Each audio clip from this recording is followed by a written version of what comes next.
It's a great time of year to be a Husky sports fan. Seasons have just begun and others are in full swing. There were a lot of Huskies athletics in action this past weekend, and we'll recap everything on this episode. Husky Mag starts right now.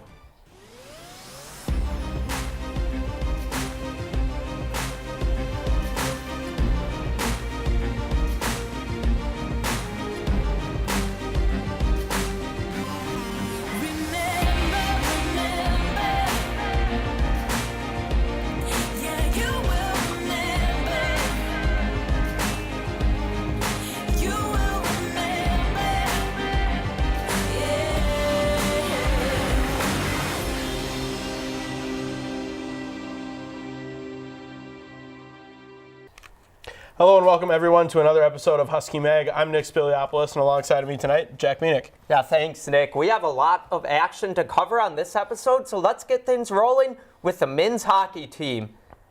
They took on the University of Omaha this weekend, and Friday's game started well for the Huskies, with Jack Paling scoring within the first 2 minutes of a game to give the Huskies a 1-0 lead. In the second period, it was Jimmy Schultz netting his 5th goal of the season, and that gave the Huskies a 2-0 lead. This score would hold as the Huskies take game 1, 2-0. On Saturday, the Huskies looked to complete the sweep against the Mavericks. The Huskies got going quickly in this one also, as this time it was Blake Lizotte scoring within the first 2 minutes of the game. The Mavericks would answer though, as in the second period, Zach Jordan tied the game up. This tie would not last long, as Robbie Jackson scored just 35 seconds later to give the Huskies a 2-1 lead. This was just the start for the Huskies, as they would score 2 more times in the second period and 3 in the third, all while not allowing the Mavericks to score another goal. The Huskies complete the sweep with a dominating 7-1 win. Now taking a look at the NCHC standings, St. Cloud State is at the top. They are 13-1-2 overall and 6-0-2 in the conference. Following them is Western Michigan and Minnesota Duluth, who both sit at 4-3-1 in the NCHC. Denver is 4-4, with Miami following them at 3-3-2. North Dakota is 3-5 in the NCHC, and rounding out the NCHC, it's Omaha and Colorado College, who both sit at 2-5-1 conference records. Now taking a look at the USCHO poll, the Huskies are back at the top after their sweep of Nebraska-Omaha.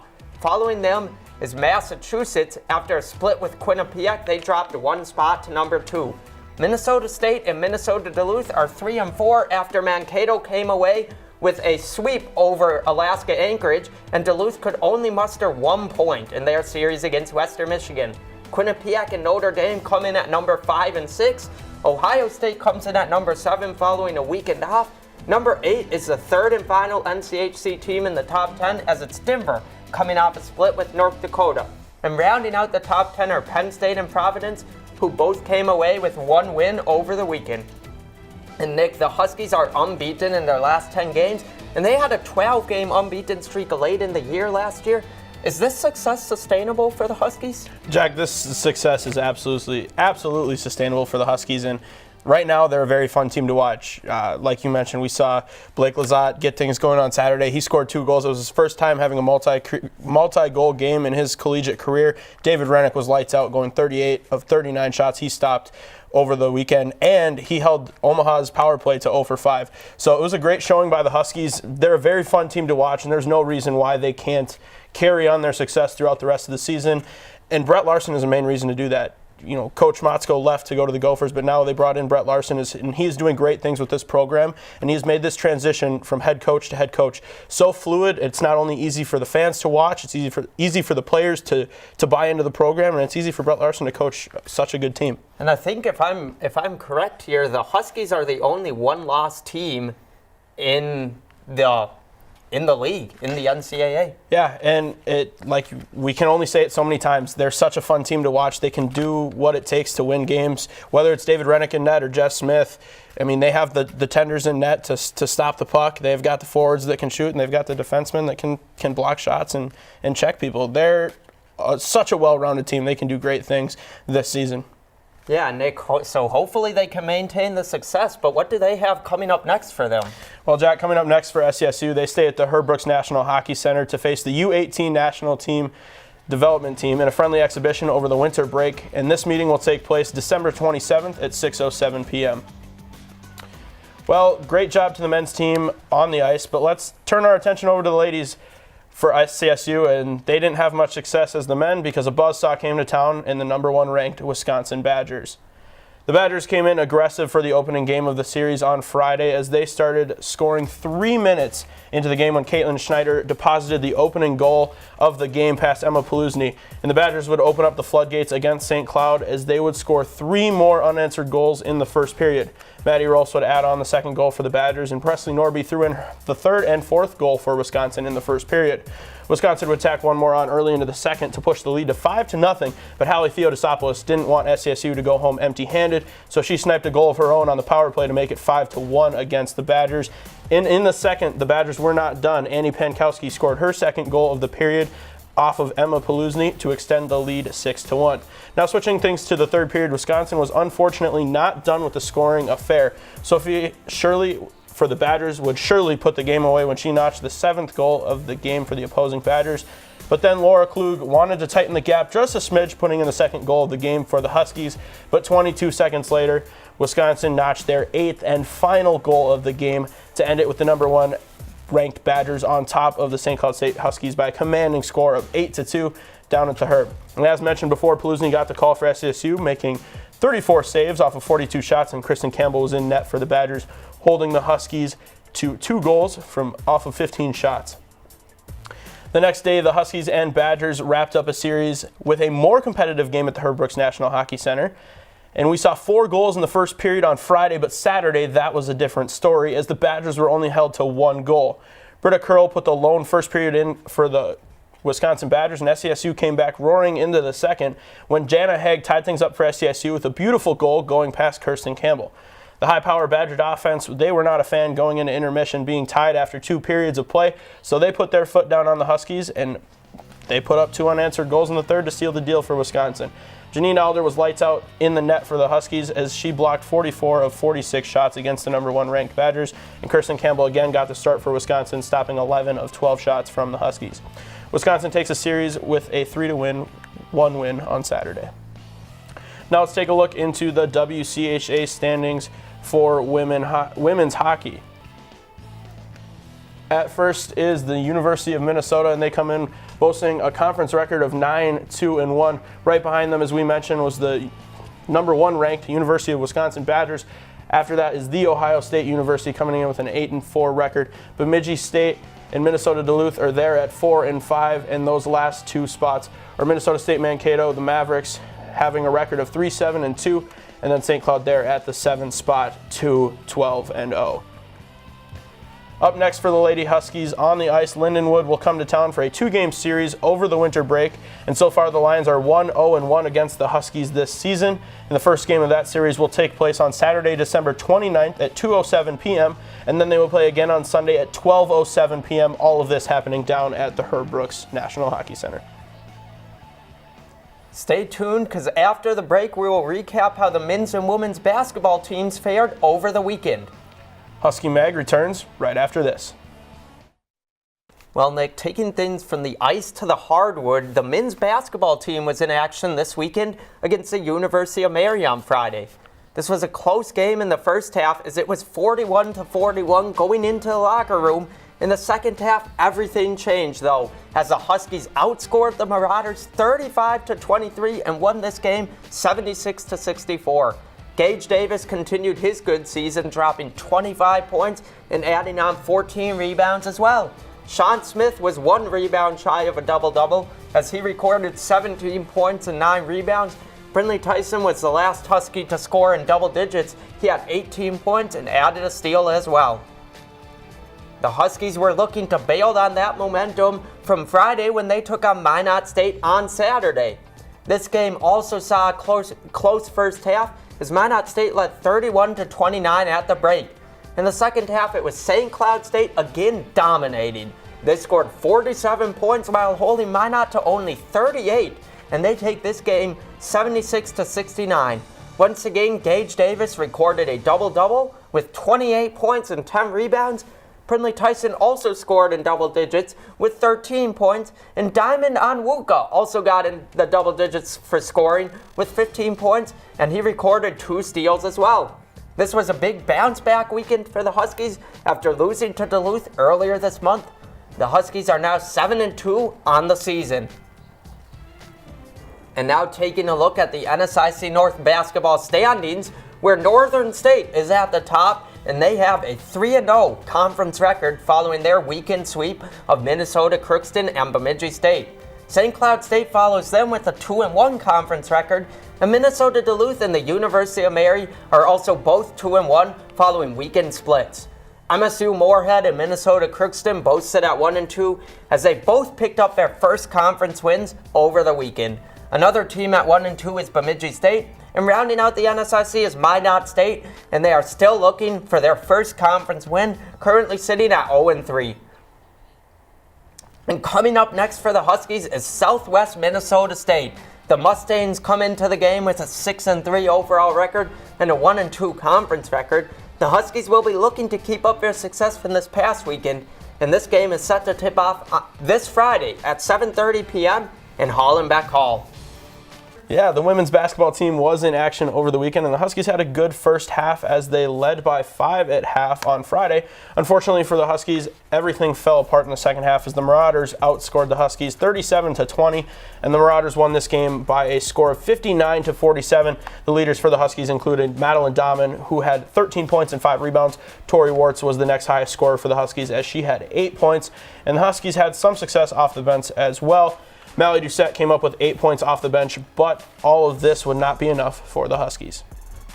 The Huskies would look to bounce back on Saturday when they took on Minot State, and this game did not start well for the Huskies as they trailed by 15 at halftime. The Huskies would bounce back in the second half, and this game came down to the final second. It was a Madeline Dahman with a shot with 0.4 seconds left to put the Huskies up by 1, and Minot State would not score in that final 0.4 of a second, and the Huskies would get the win 61-60. Dahman finished with 16 points and 4 assists, and the Huskies were much better offensively as they had 4 players scoring in double digits. Nikki Kilbottom had 12 points and 8 rebounds. Katrina Tice recorded 11 points and 5 rebounds. Tori Wartz also had a good game with 16 points and 7 rebounds. And let's take a look at the NSIC women's basketball standings in the North at this early part of the season. The University of Mary and Minnesota State Moorhead are at the top, both with a 3-0 conference record. Minnesota Crookston and Minnesota Duluth both sit at 2-1 following their splits over the weekend. And St. Cloud State and Northern State both picked up their first conference wins over the weekend and sit at 1-2. Rounding out the NSIC are Minot State and Bemidji State, who are both looking for their first conference wins. Coming up for the women is Southwest Minnesota State this Friday, and both the Huskies and the Mustangs hold 1-2 conference records coming into that game, and the Huskies will look to build on their momentum from Saturday and improve to 500 in the conference records, and this game is set for tip-off right before the men's game at 5:30 p.m. in Hallenbeck Hall. Jack, the women's team didn't have as best of a performance as the men's did, but how do you think they can improve to rebound and get this win against Southwest Minnesota State this weekend? Well, I think for the women's team, that buzzer beater there in the second game this weekend was a big momentum shift for them. I mean, it was their first conference win, and hopefully they can just kind of ride that momentum. Again, you've got a few gals like Tori Wirtz, Madeline Dahman, who have had a lot of success this year, and they'll be looking to sustain that throughout the season, and hopefully they can. Again, 4 people scoring in double digits on Saturday compared to only 1 on Friday. That's going to need to be something they can do on a consistent basis, is have a lot of people scoring. Absolutely. After the break, we will let you know how the wrestling team did after a busy week last week. And we'll sit down and talk with Brett Velasquez. Don't go anywhere. The number 1 ranked wrestling team in all of Division II returned home this past week after dominating the Newberry duels in South Carolina. NSIC rival Minot State made the drive to Hallenbeck Hall and had a rough time going against the firepower from St. Cloud State. Taking a look at how the matches broke down, at the 125 weight class, Brett Velasquez won his bout with a 9-2 decision. Garrett Voss took the match at 133 by fall, 6 minutes and 42 seconds into the match. And in the 141 weight division, Travis Swanson won by a technical fall with a final score of 15-0. And James Plesky also had success for the Huskies, winning by a fall almost 6 minutes into his match. At 157, Jake Barzowski added another with a win as a technical fall and made a 21-6 final score in that match. And Minnesota native Devin Fitzpatrick tacked on another tech fall for SCSU with a 24-9 score in the 165 weight class. And the scoring onslaught didn't stop for the Huskies as Colton Eschens and Vince Dietz and Zach Mueller all won in their respective divisions. Minot only had one win in that match on that night, and that was in the 184 weight class as the Beavers' Keegan Barry beat Riley Vanek by a score of 7-3 in that match. The Huskies would win this regardless by a demanding score of 45-3 and improve their record to 7-0 overall and 2-0 in NSIC action. Well, Nick, the Huskies were back in action on Saturday looking to maintain the success they had earlier in the week at the Holiday Inn Huskies Open. And this went well for the Huskies, starting with Devin Fitzpatrick, who won the MVP award at the tournament. He won the 165-pound bracket with a 5-4 win over Division I rival Kenny O'Neill. The Huskies had a lot of other first-place finishes, including Gannon Hughes, who took the 157-pound weight class with an 11-3 major decision over fellow Husky Boone Julio. Hunter Grau took the 174-pound bracket with a commanding 18-0 win over Tristan Wheeler of Ridgewater College. In the 184-pound weight class, Tyree Overton defeated Tanner Vassar from Oxford College with a 13-10 decision. And lastly, in the 285-pound weight class, Brady Reichstad defeated another St. Cloud State wrestler in Elijah Osit by fall. And taking a look at the Division II wrestling standings, the Huskies remain at the top with 82 points, followed by Nebraska Kearney, who currently have 78 points, and Notre Dame has 72 points. McHenry College have 54 points, and they're followed by Upper Iowa at 45. Minnesota State Mankato is another NSIC team with 44 points, and Wheeling Juset with 42 points. At 8th is Pitt Johnstone with 40 points, and Western Colorado follows them with 36 points. And finishing out the top 10 is Lindenwood, who currently have 32 points. And now joining us in studio is fifth-year senior of the St. Cloud State wrestling team, Brett Velasquez. Brett, how are you doing today? I'm doing well. How are you doing, Nick? Good. You know, this SCSU wrestling team is off to a great start so far. And let me just ask, St. Cloud State's wrestling program is in the midst of a dynasty. What's been working so well so far, you know, right now and in the past for you guys? Yeah, I think the biggest thing for the success of the programs that have won national titles is just great team chemistry all across the board. We had redshirt freshmen just bonding and collaborating really well with the upperclassmen, redshirt seniors, and just being able to learn from the upperclassmen teaching the little guys, just kind of the culture with the St. Cloud State wrestling. You right away you can tell that the upperclassmen are just willing to work with the younger guys, pull them on board, teach them the ways, teach them what St. Cloud State wrestling is all about. We talk about the black and red edge. Just when you put that Husky singlet on, you got a 2-point advantage on your opponents. They don't want to wrestle a St. Cloud State wrestler. We got that tenacity that nobody really wants to go out there and compete against. We want to go out there, entertain the crowd. We want to put bonus points up. We want to score a lot of points, make it a fun environment for everybody to see. So we're always going out there trying to tear it up on the mat, trying to put up a lot of points and make it fun for everybody to watch us wrestle. And it's good to see that you have not only the seniors buying into the culture of the program, but also the incoming freshmen. And there are other two top 10 ranked NSIC teams in, you know, wrestling. And you know, who do you think would be some of your toughest opponents going into the season?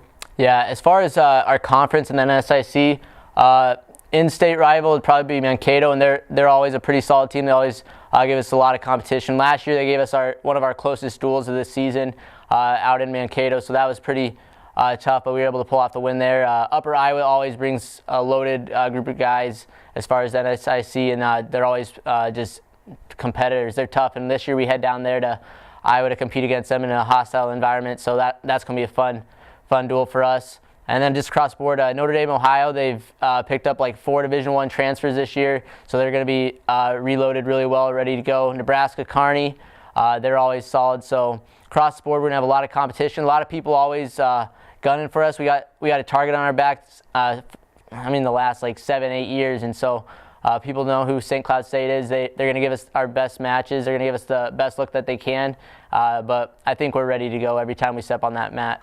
Well, and it's good because people here, we here at Husky Mag look forward to everything you guys do throughout your season. And looking at last weekend's performance, what did you see from the matches? Yeah, so as far as the duels, we dueled Southwest Minnesota State, and that was a great duel. We had a lot of different guys step in the lineup there, pick up some good wins, pick up a lot of bonus point victories. Guys just going out there to score points. We headed out to Newberry in South Carolina. A lot of guys really opening up. We saw some guys just putting up a lot of bonus points, tech falls, major decision, a lot of pins. So that was really good to see. And then closing off with Minot duel this last Wednesday. Almost threw up a blank, almost threw up a 50 burger, we like to call it, just throwing up 50 points on 50-0. It was close, but just really going out there, dominate, getting a lot of pins, getting a lot of tech falls. And then this weekend we had a lot of younger guys getting to compete in the Husky Open, and it was great to see them just go out there and demonstrate that Husky style wrestling. A lot of guys were going out there wrestling tough.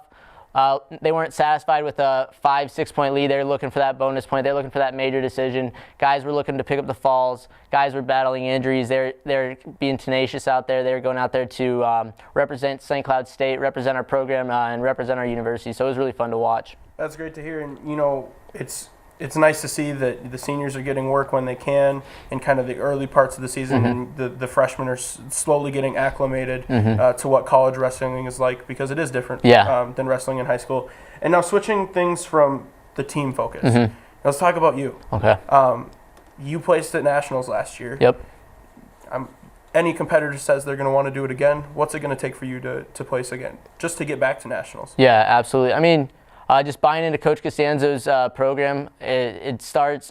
Each day is a blessing to be able to step on the mat and compete. We've been really stricken by the injury bug this year. A lot of guys, their seasons have been taken away from them in an instant. A lot of surgeries that have already happened. So it's a blessing every day to go out there and compete and wrestle in the St. Cloud State singlet. But just buying into what Coach says, looking to develop 1% each and every day. Just make small adjustments. This is my 5th year. There's nothing I need to do that dramatically change my wrestling style and drastically try to change stuff up before the national tournament and regional tournament come around. So continue to just make small improvements, continually work to build up the gas tank, build up my cardio, and then just looking to put up points every match. Not being satisfied with 1-2 point leads, but going out there to score bonus points, get major decision, get tech falls, get the pins get the falls when I can. And I definitely see that myself getting back to the national tournament and trying to get back to the top of that podium. I can guarantee you're going to work hard on that from now until nationals when they come. Best of luck of you, and not only you, but also your team as you make your trek for another national championship. I appreciate it. Thank you. Thanks for joining us. Absolutely. Well, now, Nick, the Huskies are going to have a break before they are back in action on January 4th and 5th. They will be headed to Louisville, Kentucky to compete at the NWCA D2 National Duels. And Nick, recently the Huskies have had a lot of success in dual meets. Again, how do you think they'll fare here at the National Duels in Kentucky? I've said it twice already. I'll say it again. I don't think this wrestling program will have a ton of trouble when they go to Louisville to compete in that duels match. They're going to go in. They're just going to keep it simple, do what they do, and hopefully they'll come home with some W's. Yeah, they have a lot of talent on that team for sure, but stay tuned for the finale of Husky Mag, as we'll be revealing this week's leader of the pack and also last week's top plays in Blizzard's Best. Husky Mag wraps up after this. Be sure to follow our Twitter page at HuskyMag_UTVS for the latest in breaking news for Husky sports and in-game updates, along with so much more. This week's leader of the pack, Jack, is David Rennick. Rennick was elite in the series against Nebraska Omaha, and he got the nod in net at both nights, only allowing 1 goal in the 2 games while he was making 38 saves. He was a huge help in the Huskies' sweep of the Mavericks, and not only did he stop 38 of 39 shots he faced. He also held the Mavericks power play to 0 for 5. And just look at this highlight reel. There are so many blocked shots that the Huskies made, along with David Rennick making great saves. You know, the Mavericks were doing their job. They were getting bodies in front of the net, so David Rennick would have a problem seeing that puck. But the Los Angeles Kings draft pick has really stepped up his game this year. He also recorded his second shutout of the season, his 5th in his young sophomore collegiate career. And yeah, Nick, for David Rennick, obviously a big help in Friday's game is that the Huskies only mustered up 2 goals. This is a team that going into the weekend, they were averaging 4.09 goals a game. So that offense not as good on Friday night, but David Rennick picked up the slack and made a few huge saves to lead them to that 2-0 win. And then obviously the coaching staff took note, gave him the nod again on Saturday. A rare 2-start weekend for David Rennick. Yeah, it was interesting because we had seen David Rennick and Jeff Smith. This was the 3rd time that David Rennick got to see both games on the weekend. But like you said, he stepped up and he did a phenomenal job against Nebraska-Omaha.